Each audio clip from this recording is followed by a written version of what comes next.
Hi everyone, in this video I will explain the concept of arrays in C programming language. So array is a collection of homogeneous data type which is used to store a similar data. So how to declare an array? How to declare an array? So arrays can be declared by using a syntax, data type, and then you can give your array name. So these square brackets, it's said to be a subscript. Within that you have to give the size of your array. So you must end with semicolon. So this data type, it may be of integer, float, double, character. So you can use any data types which is available with you for declaring your arrays. Depends on what type of data you want to keep in your arrays. So depends on that you can use your data type here. So now coming to an array name. So this is of user defined. So user can give any name to your array. And then you can use the square brackets. Within that you have to give the size of your array. So this size, it will be of an integer. So you can give any integer values in this size. So you must end with semicolon. So for example, if I want to declare an array of type integer, so simply I can use my data type int, and my array name is simply like num. So this is my array name, and here in this subscript, so I will provide my size of array is 10. So what is the meaning of this? So when I using my data type as an integer, so my number array will capability to hold 10 integer values in this array. So how this array is represented in your C programming language? So once you declare this array in C programming, so now your C, suppose if you want to declare an array of type double, simply you can use data type double and give your array name, and you can provide the size of array. So now once you declare like this, so it will store 25 double values in the array sum. So once you declare an arrays like this, your compiler will reserve a memory for your arrays. So now I'll show you how the representation of arrays.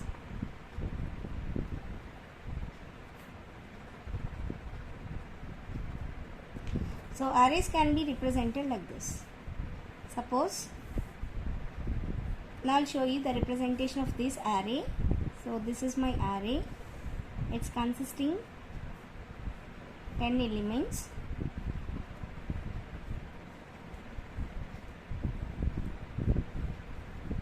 Right? So and my array name is num. So I want to place all my array elements in this positions.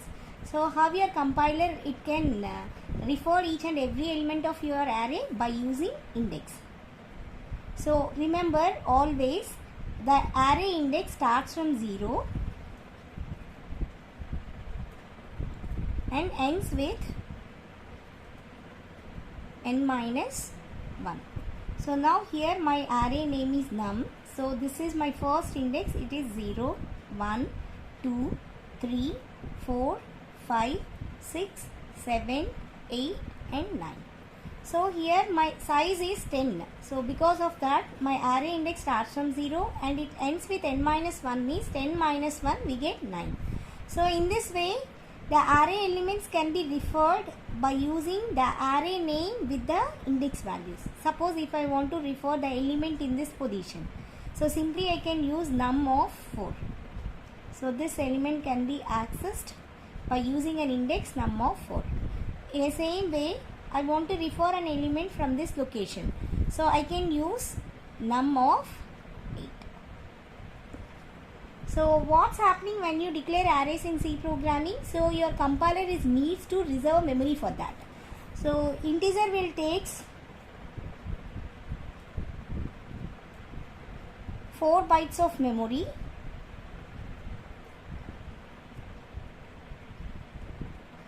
to hold one single value, one value. So now you define, you have 10 integers here. So the size of this array is 10 multiplied with 4 bytes. So this equals to 40 bytes. Right? So when you declare an array like this, your C compiler will reserve 40 bytes of memory to hold 10 integer values in a array num. So now this is your data type double. So now your sum is an array name which is capability to store 25 double values, and the size of double is 8 bytes. So now you can have 25 into 8. So it is 200 bytes. So for this array, the compiler will reserve 200 bytes of memory. So this is the way how the arrays can be represented and how array elements. See here, whatever the things you are given inside of these, those are said to be elements. Right? So array elements can be accessed by using their index values. So these are said to be indexes.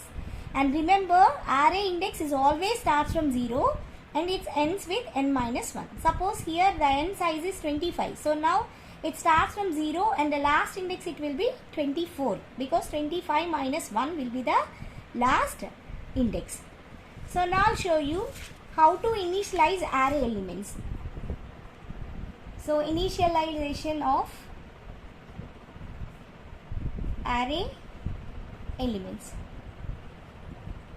So array elements initialization is nothing but you can provide a values for your array. So after declaration you must do initialization, and this can be done in C programming in two ways. One is compile time initialization,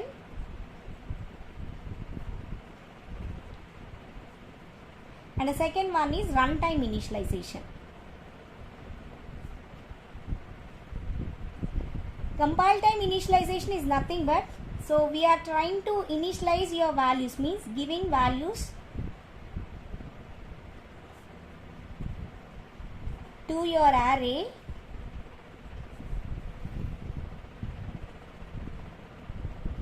at the time of programming itself. Time of programming. So when you assign a values to your array at the time of programming, then it is simply said to be a compile time initialization. For that you can use a syntax data type array name subscripts. You can give the size here. So your size, it may be of n, that equals to, here in this flower braces you have to provide the list of elements, and you must end with semicolon. For example, suppose my array is of type integer and my array name is A and the size of my array is 5. So then what's happening? So how can I initialize the values for this? So simply I can take my flower braces. Within that I need to pass 10 values. So suppose see here it is of type integer, you always give the integer values. So 10, 25, 30, 42, 60. So I am given 5 values here, and after that I can put semicolon. So in this way you can provide values for your array at compile time. So the second type is runtime. So runtime initialization is nothing but you can give a values for your array at the time of executing of your program. Right? So at the time of execution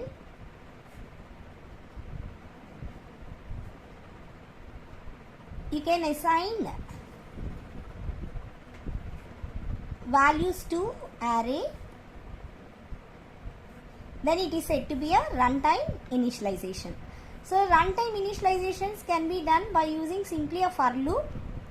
So you can use a for loop, and then you can write the scanf statement within that for loop, because the scanf function is used to read the values from the keyboard.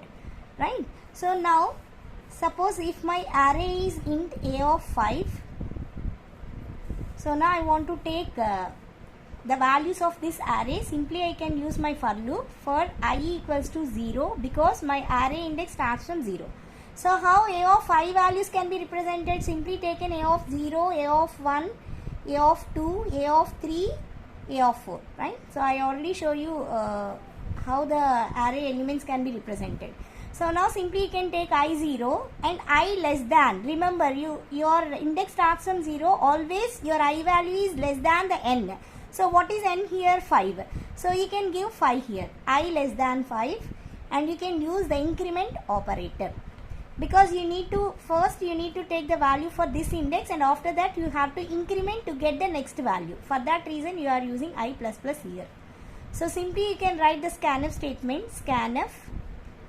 So here my array type is of integer, so simply I can use a format specifier as %d, right? And you can use an ampersand because the scanf statement will take a format specifier along with the address of the variable. So here my variable is of type array. So I can pass my array name, and simply here I am given I, because I want to run this for loop for 5 times for accessing the elements a of 0 to a of 4. So I will show you how this for loop will execute. So initially your I is 0, so 0 less than 5 condition is true. So now it come inside and it will read the content from your keyboard in a position a of 0, because I is 0, here you can replace I value as 0. So in this way it can save your value at the position of A0. Suppose user enter the value as 25 from the keyboard. Now that value is saved in this location, and after that your I value get increments. Now I is becomes to 1. So it will check the condition before it enters the loop. So 1 is less than 5. Yes, the condition is true. So now it come inside and again it try to read the another integer value. So what is your I value now? It is 1. So in that it will take a of 1 position element. So this is a of 1 position element. In that way it can read all your n values. Suppose after 5 iterations, like after 4th iteration, your I is becomes to 5. So now you can check the condition 5 less than 5. Condition is false because 5 is not less than 5. Now we exit from the for loop. So you can read this way all the elements from your array at runtime. Thank you.